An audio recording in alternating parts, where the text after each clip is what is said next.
खास बुलेटिन में और मैं हूं आपके साथ प्रियांशी श्रीवास्तव। तो आइए रुक करते हैं आज की तमाम खबरों की ओर। बहू बेटियों को कब मिलेगा न्याय? जी हां, गाजीपुर जनपद के जखनिया राम सिंहपुर के अंबेडकर पार्क विजयी सहाय के नेतृत्व में कई गांव के सम्मानित व्यक्तियों, युवा, नौजवान साथियों के साथ विजयी सहाय धर्मेंद्र कुमार ने हैवानियत के शिकार हासरा जनपद के चंदप्पा थाने की निवासी मनीषा वाल्मीकि के जघन्य हत्या के विरोध में दोषियों के कार्यवाही करने और मृत पीड़िता को न्याय दिलाने की मांग को लेकर मंगलवार की शाम अंबेडकर पार्क से कैंडल जुलूस निकालकर पदमपुर सेमौर मोड़ से होते हुए डॉक्टर भीमराव अंबेडकर प्रतिमा पहुंचकर 2 मिनट का मौन रखकर श्रद्धांजलि दी। मनीषा वाल्मीकि के जघन्य हत्या पर आक्रोश व्यक्त करते हुए कहा कि यह घटना दिल दहला देने वाली है, यह घटना दुखद और निंदनीय है। उन्होंने कहा कि प्रदेश में जंगल राज कायम है, आए दिन बलात्कार और दुष्कर्म की घटनाएं घटित होती रहती हैं। बहू बेटियों का घर से निकलना दुश्वार हो गया है। पूरा प्रदेश बहू बेटियों के चित्कार से गूंज रहा है। दुनिया के नक्शे में उत्तर प्रदेश पूरी तरह से रक्त रंजित है। सरकार बहू बेटियों को सुरक्षा देने में नाकाम साबित हो रही है। उन्होंने कहा कि उत्तर प्रदेश में कानून व्यवस्था ध्वस्त है।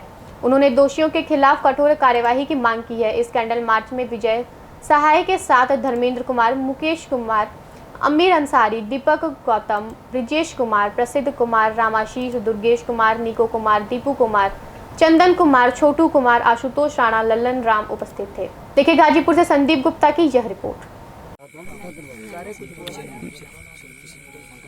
नमस्कार, मैं इंडिया नाउ 24 से मुकेश चंद। आइए हम आपको ले चलते हैं गाजीपुर के जखनिया क्षेत्र में। जखनिया क्षेत्र के पदमपुर मैगर राय स्थित अंबेडकर पार्क से और पदमपुर राम राय दुर्गा मंदिर तक लगभग 1 घंटे का कैंडल मार्च निकाला गया और इस कैंडल मार्च में आप देख सकते हैं ये पोस्टर, बैनर, ये कैंडल मार्च, ये इतनी भीड़ आप देख सकते हैं। मनीषा के हत्यारों को फांसी दो, बहन हम शर्मिंदा हैं, तेरे कातिल अभी जिंदा हैं, उत्तर प्रदेश सरकार शर्म करो, ऐसे लिखित पोस्टर, बैनरों द्वारा ये जनता यहाँ की मनीषा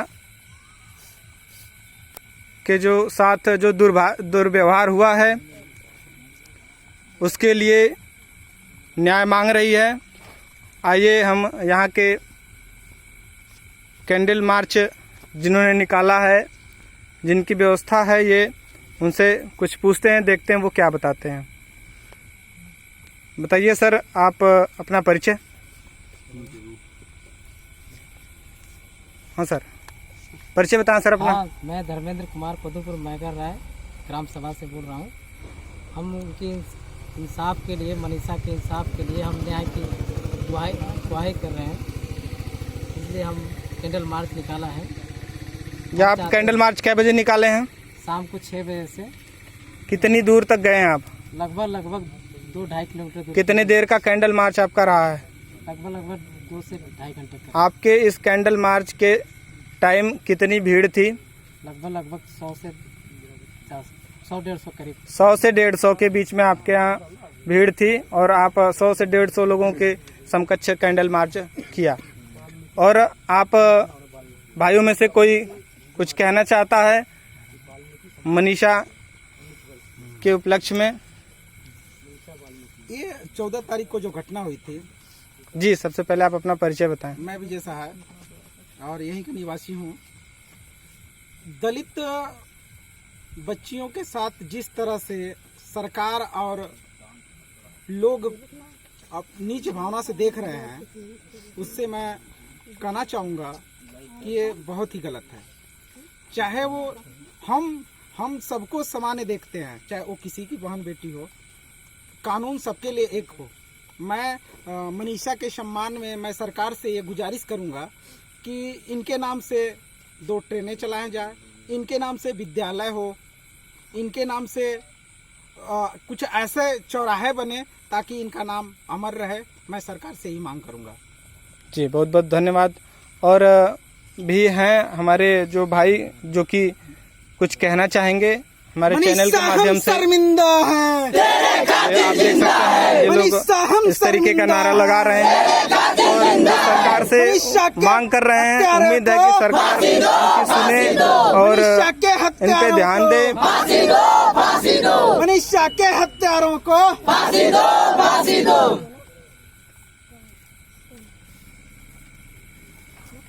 और भी हमारे जो भी भाई हैं, आप अपनी स्वेच्छा से मनीषा के हत्यारों को, जो भी मनीषा को इंसाफ दिलाना चाहते हैं, जिस तरीके से भी, जिस ढंग से आप अपनी राय दें। आपकी इस राय को हमारे चैनल द्वारा जिले और प्रदेश पूरे भारत भर में दिखाई जाएगी। आशा करेंगे सरकार इन्हें देखे, सुने और इस पे विचार करे। गूंगी बहरी सरकार को हम आवाज दे के जगाना चाहते हैं कि देखो सरकार, आपके राज्य में ये क्या हो रहा है। एक तरफ आप कहते हो कि बेटी बचाओ बेटी पढ़ाओ, और दूसरे तरफ ये क्या हो रहा है। मैं पूछना चाहता हूँ सरकार से, मैं शासन प्रशासन के लोगों से ये जानना चाहता हूँ कि ये क्या हो रहा है। और अभी गिरफ्तारी हुई है तो मैं चाहूंगा कि जिस तरह आगे जो घटनाएं हुई थी तत्काल कार्रवाई हुआ, उसी तरह मनीषा का भी तत्काल कार्रवाई हो और दोषियों को जल्द से जल्द फांसी की सजा हो। मनीषा हम शर्मिंदा है, तेरे खातिर जिंदा है। मनीषा के हत्यारों को फांसी दो। बहुत धन्यवाद। आप देख रहे हैं इंडिया नाउ 24, छोटी बड़ी खबरों के साथ आप बने रहिए इंडिया नाउ 24 के साथ। मैं मुकेश चंद, धन्यवाद। सभासदों के धरना समाप्त के बाद हुई बैठक। जी हां, कार्यालय नगर पंचायत मुसाफिर खाना जिला अमेठी में लगभग 20 महीने बैठक बोर्ड की नहीं हुई, जिसके संदर्भ में सभासदों ने धरना करके शासन स्तर तक पत्र के माध्यम से शिकायत करके आखिर वह नौबत आ ही गई और अध्यक्ष नगर पंचायत को बैठक मजबूरन बुलाने के लिए 16 सितंबर 2020 को एजेंडा जारी किया तथा बैठक 30 सितंबर 2020 को आहूत किए जाने की बात कही। बैठक में सभी सदस्यों की उपस्थिति 100% थी। सदन की कार्यवाही शुरू होने के बाद पूरे शिवा तिवारी वार्ड के सभासद हसन उल्ला द्वारा समस्त बिंदुओं पर जब अध्यक्ष महोदय से जवाब मांगा तो अध्यक्ष महोदय जवाब देने से कतराने लगे और अध्यक्ष महोदय सदन छोड़कर भागने लगे। बहुत ही समझाने बुझाने के बावजूद भी अध्यक्ष महोदय नहीं रुके और सदन की कार्यवाही छोड़कर भाग गए, जिससे सदन पूरी तरह नहीं चल सकी। देखिए अमेठी से विश्वनाथ भदौरिया की यह रिपोर्ट।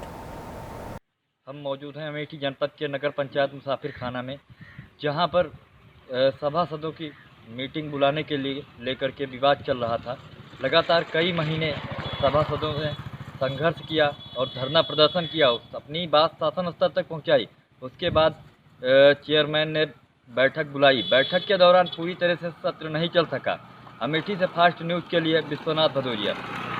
कच्चा मकान बरसात के कारण ढह रहा है। जी हां, उत्तर प्रदेश के जनपद प्रतापगढ़ कोतवाली पट्टी के अंतर्गत ग्राम पंचायत निढुई की महिला राजपूती वर्मा के कच्चा मकान के चारों तरफ पानी घिर जाने के कारण मकान गिर रहा है। ऊपर छप्पर से पानी गिरता है। राजपूती वर्मा अपना पूरा परिवार लेकर पड़ोसी बब्बू बारी के मकान में रह रही हैं।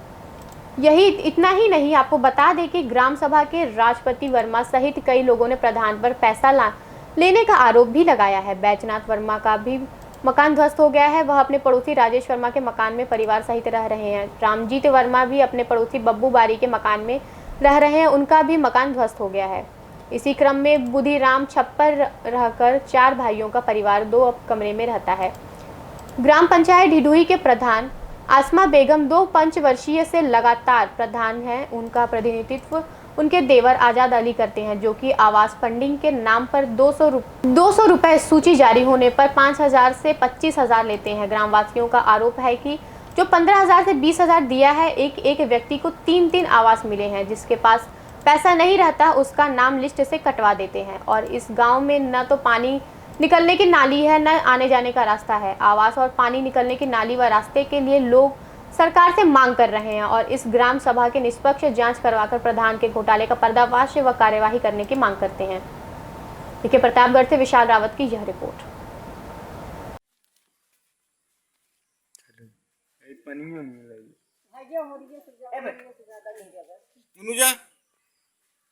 इस समय जनपद प्रतापगढ़ के थाना कोतवाली अंतर्गत ढिढुई ग्राम पंचायत में मौजूद हूँ। मैं इस समय दूसरा वीडियो बनाने चल रहा हूँ। एक दिन हम इसी ग्राम पंचायत में राजस्व गांव भाटपट्टी ज्वाइंट गांव है, वहां का वीडियो बनाया था। बड़ी ही दुर्दशा वहां की थी। दर्शक देखे होंगे। आज मैं दोबारा यहाँ पे आया हूँ। यहाँ देख लीजिए, इनका खड़ा मकान हो चुका है, ये दूसरे के मकान में रह रहे हैं। तो मैं इनसे कुछ बातचीत कर रहा हूँ, ये अपनी दुख दर्द बयां करना चाहते हैं। बताइए आप क्या कहना चाहते हैं? साहब, हमारे लिए कोनो साधन नहीं है। पानी से घर भूल गया, डूब गया, गिर गया, और हम अपने लड़के बच्चे को लेकर के एक दूसरे के घर में हैं, और हमारे लिए कोई व्यवस्था नहीं प्रधान दिया है। हाँ, प्रधान व्यवस्था नहीं दिया है, और हमारे दरवाजे पर आए। प्रधान से आपने कहा? हाँ, प्रधान से कहा, लेकिन प्रधान हमारा मकान देखने तक नहीं आए। और हम हमारे लिए जिसको 2-2 कॉलोनी 3-3 कॉलोनी है, उसको कॉलोनी दे रहे हैं। हमको हमारे पास खपड़ा पड़ा हुआ है, हमारा पुराना मकान इतना पहले का आज गिर गया, सब दब के मर जाने से बचा। साहब, हमारे लिए कोई व्यवस्था किया जाए, सरकार व्यवस्था करे। उत्तर प्रदेश सरकार, भारत सरकार से आप क्या कहना चाहते हो चैनल के माध्यम से? हम यही कहना चाहते हैं कि हमको रहने के लिए आवास मिलना चाहिए, और सरकार की जो निगाह हो और कुछ मिल जाए तो अच्छा है। हमारे पास बिल्कुल पैसा वैसे नहीं। अपना नाम बताइए। बैजनाथ वर्मा। आप क्या कहना चाहती हैं? कहना चाहती है यही कि रहे के ठिकान ना है, लड़के बच्चा दूसरे घर में रोटी बना खाते हैं, दूसरे घर में है, घर दुआर गिरिया बाटे। बच्चे कहाँ है इस समय, किसके घर में?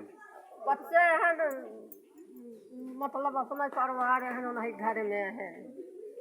आपके ही परिवार के हैं? हाँ, हमारे अपना परिवार है, मकान ही भतीजे हैं। भतीजे हैं। अब वही लेके यही वही रोटी पानी बनाता है, और कहाँ जाए। अपना नाम बता दीजिए। हमारा नाम कलावती वर्मा। धन्यवाद।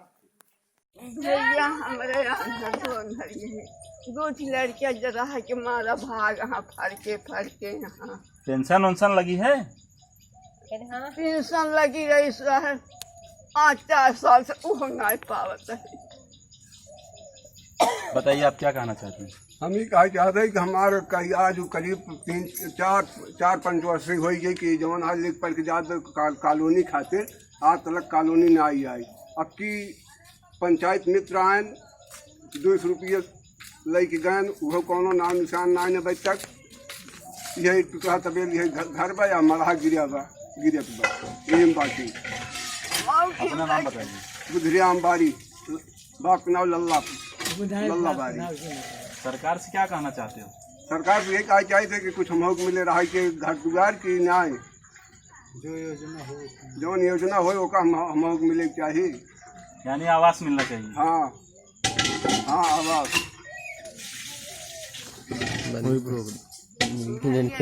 मौजूद हूँ।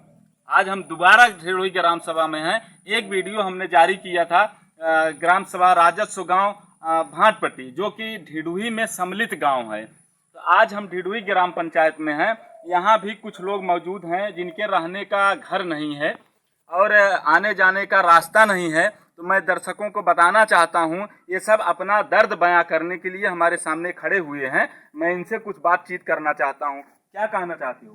कहना चाहती है कि हमारे पास मकान नहीं है, हमारे पास लड़के बच्चा कहाँ लग जाए, आरी आरी पानी रहता है, बीच में घर रहता है, तो यहाँ प्रधान सुनवाई नहीं कर रहे कोई। अब पानी की निकासता नहीं है, पानी की निकाल करे लागे तो जो है मारने को तैयार हो जाते हैं। हम यही चाहते हैं, लड़के बच्चा के घर में रहते हैं, पड़ोसी घर में रहते हैं, 2-3 महीने घर में रहते हैं, आके रिकॉर्डिंग करके लगे, कोई यहाँ सुनवाई नहीं कर रहे हैं। यही पैसा मांग रहे हैं, 200 रुपया आवास के लिए ले गए, कोई सुनवाई नहीं कर रहे हैं। कौन ले गया 200 रुपया? मेरे पता नहीं है, प्रधान वही भेजे रहे हैं। प्रधान भेजे थे पैसा लेने के लिए? प्रधान भेजे रहे हैं। कौन आया था ले गया?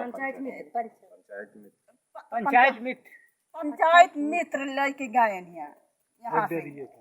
ये मकान ये आपका मकान है? हाँ, यही हमारा मकान है।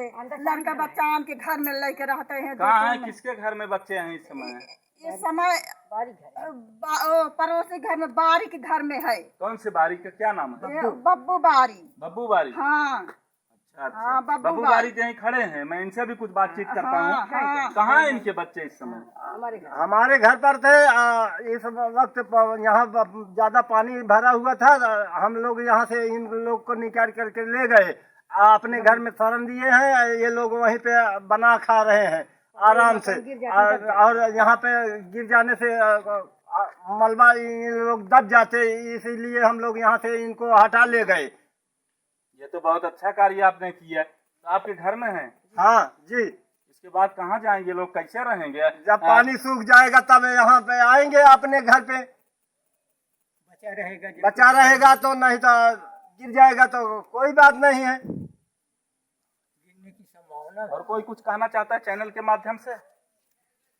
हम लोगों को पानी के निकलने की व्यवस्था और मकान की, दो चीज़ की बहुत ज़्यादा आवश्यकता है। और जो काम कराए हैं प्रधान जी, जैसे लेटरिन बनवाए हैं, वो सब ऐसे थर्ड क्लास के फर्जी, अगर उसमें ठोकर लग जाए तो गिर जाता है। आपके यहाँ भी बनी है लेटरिन? हाँ बनी है, लेकिन वो पानी से भरा हुआ है। बाढ़ आई थी, उसमें बाढ़ से भर गया है। अब वो कहाँ जाए, चारों तरफ पानी भरा हुआ है। बच्चे इस समय आपके बब्बू के घर में हैं? हाँ। जब बरसात खत्म होगी तब अपने घर लाओगे? हाँ जी, तब अपने घर लाएंगे। जब बरसात खत्म हो जाएगी, रहने की थोड़ा सूख जाएगा जमीन, तो अपने घर लाएंगे। नाम क्या है आपका? हमारा रामजीत वर्मा नाम। दर्शकों को मैं बताना चाहता हूँ, ये ढिडुई ग्राम पंचायत की ये दुर्दशा है। इनके सारे बच्चे ये सब दूसरे के घर में रह रहे हैं। ये बब्बू खड़े हुए हैं, इनके घर में जाके रह रहे हैं। अब ये कह रहे हैं कि जब बरसात कम खत्म हो जाएगी तब हम अपने घर लेके आएंगे बच्चों को। और कोई कुछ कहना चाहता है चैनल के माध्यम से? अरे हम के घर में हमारे लड़के बच्चे कहाँ किसके घर में है? हमारे राम सुंदर। आपको तो वो वाला मकान है ना? चल रहे हैं आपके मकान पे। नगर पंचायत हरैया में भ्रष्टाचार का मामला। जी हां, यूपी के बस्ती जनपद के नगर पंचायत हरैया में भ्रष्टाचार का मामला सामने आ रहा है, जहां के सभासदों ने भ्रष्टाचार के खिलाफ मोर्चा खोला है। बताते चले कि नगर पंचायत हरैया के अधिशासी अधिकारी की अनुपस्थिति में मासिक बैठक बुलाई गई, जिसमें सभासदों ने बैठक का बहिष्कार करते हुए बताया कि जब तक मासिक बैठक में आय व्यय की पुष्टि हेतु नहीं दिखाया जाता तब तक कोई भी बैठक न बुलाई जाए। साथ ही सभासदों का आरोप यह भी है कि नगर पंचायत द्वारा सामानों की खरीद पर किया जा रहा भारी गोलमाल, क्योंकि लिपिक बैठक में नहीं दे रहे 3 वर्षों में खरीदे गए सामानों का लेखा जोखा। सभासदों का मानना है कि लिपिक और चेयरमैन मिलकर कर रहे हैं नगर पंचायत में लाखों का गोलमाल, जिससे सदन के सदस्यों के अधिकारों का हो रहा है हनन। देखिए हरैया से शिव पूजन की यह रिपोर्ट।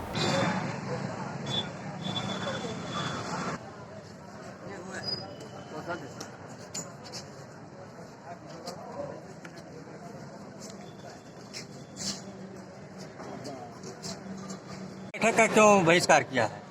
लेखा जोखा नहीं बताया जाता है। 3 साल हो गया। मैंने खुद 2 बार व्यक्तिगत मांग किया कि लेखा क्या खर्च हुआ, क्या हुआ, इसको लेखा जोखा दिखाया जाए। बिल वाउचर कभी नहीं दिखाया जाता। आप किस वार्ड के सभासद हैं? हाँ?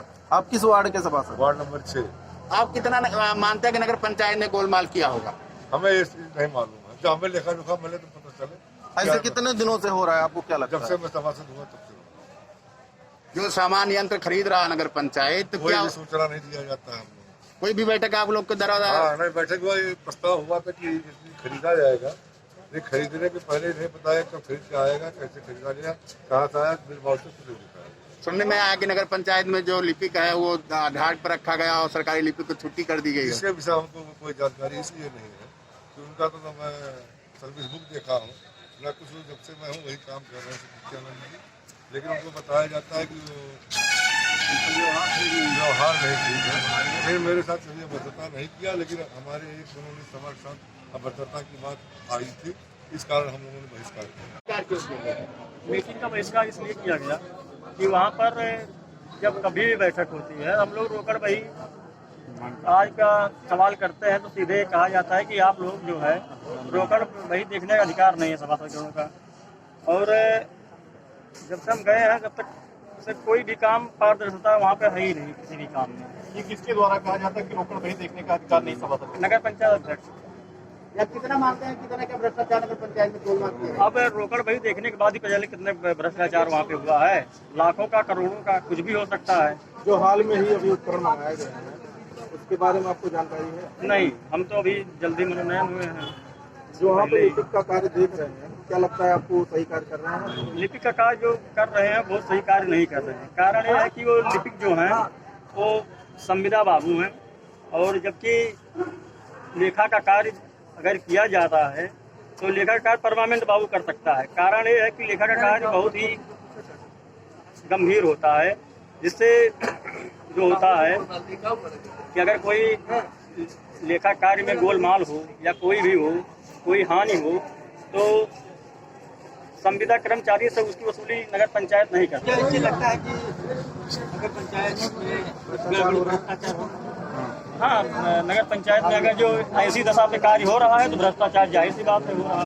बिल्कुल गोलमाल किया जा रहा है, इस वजह से तो रोकड़ वही नहीं दिखाया जा रहा हम लोगों को। 3 साल से लगातार जब भी हम लोग पहुँचते हैं तब भी रोकड़ वही की बैठक में मांग करते हैं तो कहा जाता है कि आपका अधिकार नहीं है।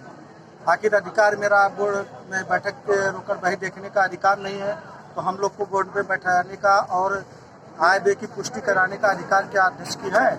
कितने का भ्रष्टाचार हुआ होगा? अभी ये तो रोकड़ वही हम देख पाएंगे तभी पता चलेगा। अभी जल्द में कुछ सामग्री ऐसी खरीदी गई है जिसका खरीदारी कहीं हुआ है, उसका संचालन कहीं हुआ है, पार्ट कहीं और लगा हुआ है।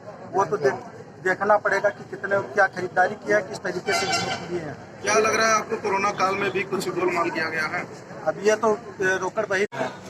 तो क्या इसकी शिकायत आपने इसके पहले कभी ईओ से या उच्च अधिकारी से की है? मैं ईओ जो इससे पहले ईओ थे हम लोग, उनसे भी गणेश कनौजिया जी थे, उनसे भी रोकड़ वही की हमने लोग मांग की थी। तब भी हम लोगों को दबा दिया गया अध्यक्ष द्वारा, ईओ द्वारा कि नहीं दिखाया जा सकता है। और परमानेंट इस समय जो चार्ज पर हैं एसडीएम साहब मिश्रा जी, उनसे भी हम लोगों ने कहा तो उन्होंने कहा कि ठीक है आप लोगों को दिखा दिया जाएगा। अब की बार जब बैठक हुई तो उनकी उपस्थिति नहीं थी और उसके बाद भी अध्यक्ष से जब मांगा गया तो उन्होंने कहा कि आपका अधिकार नहीं।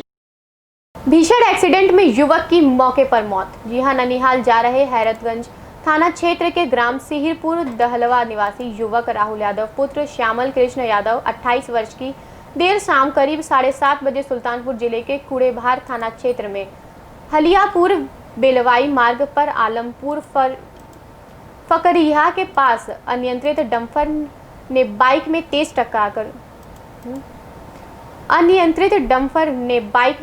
टक्कर मार दी, जिससे युवक राहुल की मौके पर मौत हो गई। बताया जा रहा है कि राहुल यादव सुल्तानपुर कोतवाली देहात के ग्राम जगदीशपुर बरुआ जा रहा था। घटना के बाद वाहन चालक भाग गया। मौके पर पहुंची पुलिस ने दुर्घटना करने वाले वाहन व क्षतिग्रस्त बाइक को अपने कब्जे में ले लिया है। थाना अध्यक्ष मनबोध तिवारी ने बताया कि अज्ञात वाहन चालक के विरुद्ध मुकदमा दर्ज कर दुर्घटना करने वाले वाहन संख्या HR 675932 को कब्जे में लिया गया है तथा लाश को पोस्टमार्टम के लिए भेज दिया गया। देखिए कुड़ेभार से महेंद्र कुमार सिंह की यह रिपोर्ट। मैं आज यहाँ बरौला गांव के चौराहे के समीप आलमपुर गांव के पास हूँ, जहाँ पर रात में बहुत दर्दनाक एक्सीडेंट हो गया है। एक डंपर, तेज रफ्तार डंपर ने मोटरसाइकिल सवार युवक को टक्कर मार दी है, जिसमें मौके पर ही युवक की मौत हो गई है। मौके पर कुड़ेभार थाना पुलिस को जब सूचना मिली तो पहुंचकर शव को पोस्टमार्टम के लिए थाने लाई है। Mahendra Kumar Singh, fast news India के लिए।